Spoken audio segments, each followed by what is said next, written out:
ole pusang ki ma hei a drums pakhat aron ti tir le a ani hian an al zia hi hreto a tun tum phei chu design hi hei ti hianin kan da khom vak dona ti chuan khi sang kan da khom nga ki hi mun khata chuang kai nga khatiang khanin design te po du ang hian kan ti thema se a ol sam lo ani design hi hau tak em a darkar fe te kan bei thin ani tuna video kan on ti lan ang hi chu atlang pui a thuak hi ni thina chu wain na hi a hau tak em ani ti hi kan soi langtel duwa chuanin hei kan design print vek to nuwa ti hian uluk dewa bel le vek angaya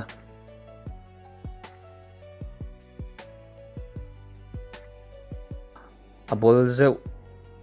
adik lo lai zeu ommi lawa uluk takabel le vek ngai thil anita designerin a design chara aprina chumizo uluk takabel le vek ngai chumizo vo khom le vek ngai khatiang khani anga kan na shim hi chu chuan hei a drums malam pangtur askina anita hei ti hian kan rep chu lo nita a hei ti hian thalak sang kha lang re ang chi khang kanan da khoma kanan bel khom ta a chu mun khata prinin kan ti chuak ta ni chuan hei hi R15 V4 ania mundanga a reptira maro chu aron ti thattira ke kan dora hian ami chungchanga hian hei dor then khat hi chuanin rong ka na dor ti te sang hi kan lo en ve thina dor danga an ti fu vak lo anan khoi don hian mi ti fu lo lai han soi chiat vak mai te awam thina maro choi hi tha kan ti lo khop maya mihring kan nia ti sual thei ti fu lo thei chei fu lo thei kan nia lir thei chu kan lo khoi that sak thei an du thu sama kan lo chu sak thei ni chuan a tha ni mai lo ti sual tu emo lo ti dik lo tu te kha varel chiat vaka ke mani chan tha mo ham that na don du awanga le kan sum don na ti engamo tuma wanga midang te wat ti chiat vak tum kha a thaber lawani khowela hian ti te hi kan zep tel du zoka tuna po he du danang thap pin kan han ti chu sakta lom khoppa kan lom em an du danang an lo ti chu sakan lung oi na hi kan du thu sam khani maya ke ni chuan thei top kan lo chu pui hi kan duty nia chumi ti tur chuan thei top hi kan lo chu ve thri na ni customer te laka hian ti kha kan soi le zuai ani chu a bike po hei chei dan tur du thap aneya chu tiang chuanin kan han chei chuak chu nia anei tu pa lung lo po akim khop mai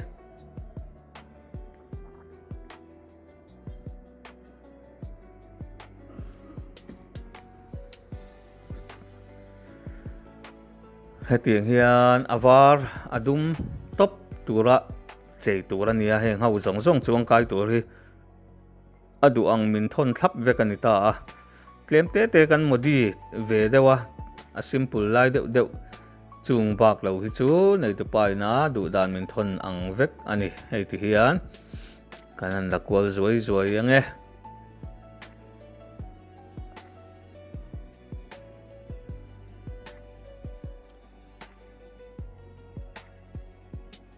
hei R15 V3 ani hei po hi anei tu pai mundang daya omania a thian te ron da tira hei po du dan big nei ania hei phei chu a black hi a glossy a techi ang khan kan rep chuak vek ka chumi zo a sen a chei tur ania ti hian a senin kala number te neya number adu zong te kan da saka asai ta ki kal le zewa ei chu tianga ribuai chi a design kha ribuai chi ni lawa simple te a khoi laya engemaw laya han bel zeu ang chau kha du dan ania simple a ma se nal reuh khop mai hei te pawh hi simple nal ani chu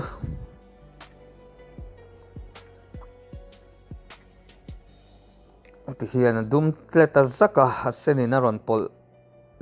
zeuh bawk a design hi nasalawa ma se a luksa hi a solid tha em ani a khal tha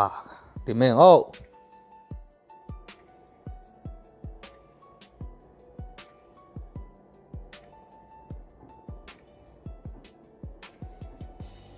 chuan hei ati heti hianin anon thon topa si ha lama tangin rep turin gan rep sang mopa dar som pani vela aron thlenga tlai lama an thon phei le nga la ni ti hian hei heng ho zong hi ron thon rup maya sathai pa ron thleng rupa chuan rep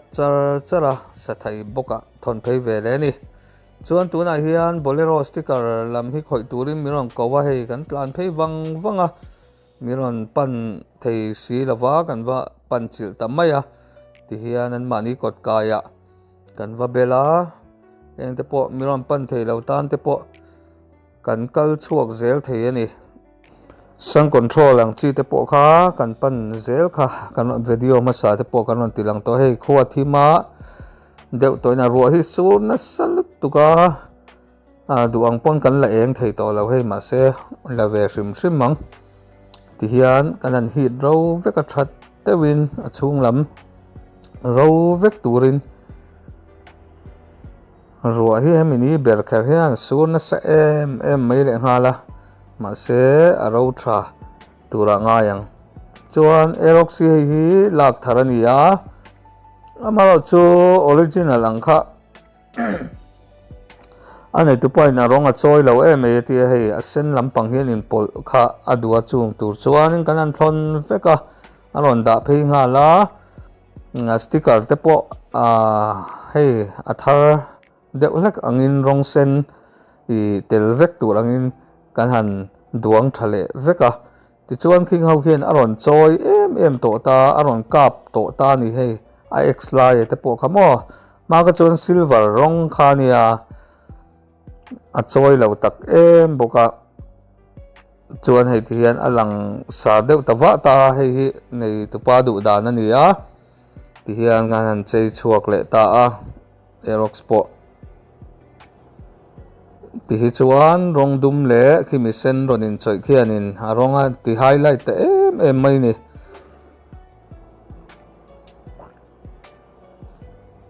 hei pawh a mawi ti le photang mawi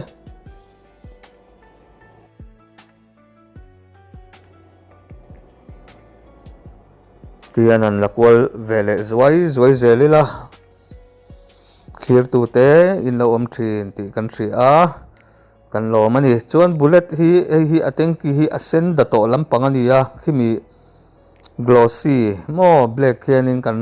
rep dum sak veka chumi zo chuan hei cross hi chuan kai tira du a tikhian tenki lai taka khian cross khi kanan bel kai le sak boka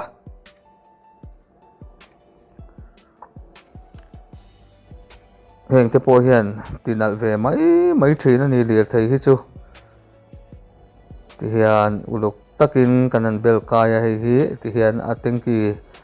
sen kha bauta veka adum le cross nen ti hian aron oman an nal ta em mai ni hei hi ti hian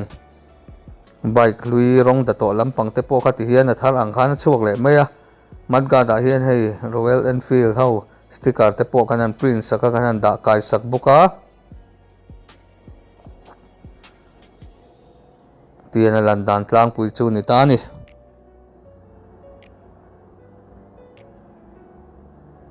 chuan hei bullet thawani hetlaya maroon color deuh hi anei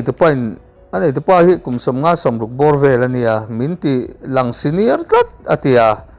chuan hei hi ta pawh hian tenki a pawh hian oma khi chu kan bel dum to ania kan finish to mo kan zo to ania hei nung lampang te kan khoi mek zel boka tanki a khian maroon color ang kha om tel boka ma se khi chu khi kan final to a kan bel fel to a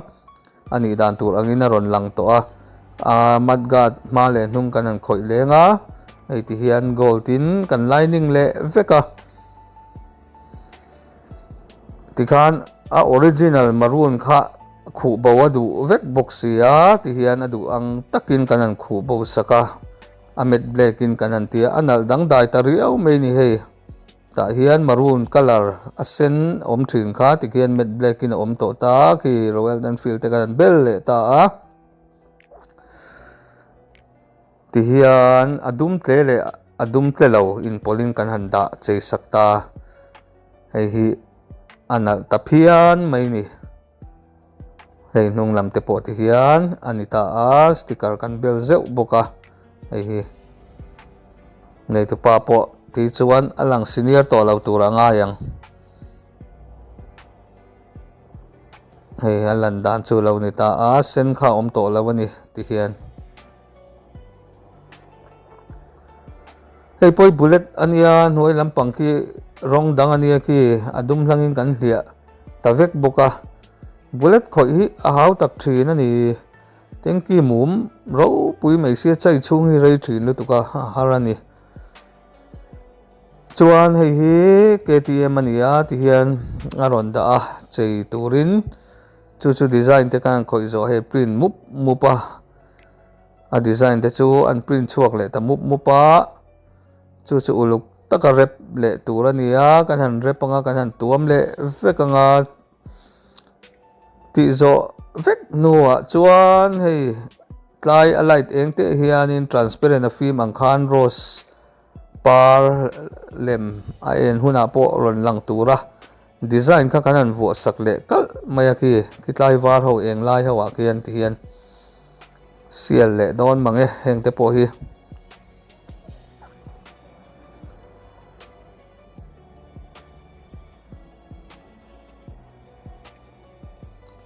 ani dan tur angin kat le thlapa ti hian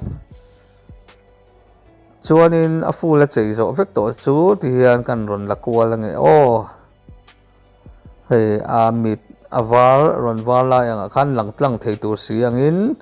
rose par te chi sang kha kanan bel sakta a hei lan dan tur chu anita chuan a sir lam amat ga te ki avarin atriala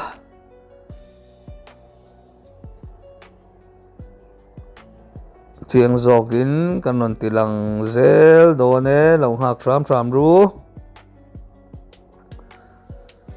hemat gat in Red Bull ti te Pirelli ti te chi sang KTM Dunlop ti te kha chuang kai ta ni design rang de urwai mo ang chi khan nan da saka in me em mai ni ti hian ti chuanin a side cover lama hi hei KTM ki a fake car a khian Red Bull bong in silai lem ki ron lang ria in aron omta design khada ni a ti chuan Deuh ti te hei Red Bull ti te chi sang khatiang ha chuang kai boka a side panela hian hei transformer theme lampang te pokal tel vele zo boka chuan hei tanki anita a tanki khi avarin kan tiranga tiang hena ron langta a var tiran Deuh anita a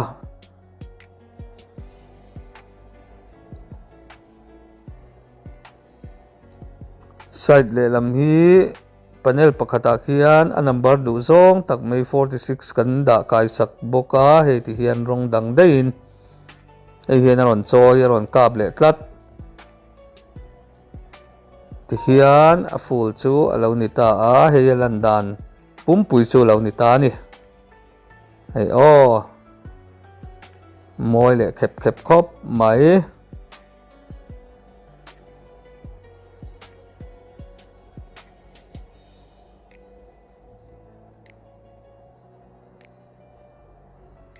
hei ti hian alan dan chu lo ni ta ni ole ti zong kha kan video chu ni a subscriber duam tak tak te chunga lom thu kan soi e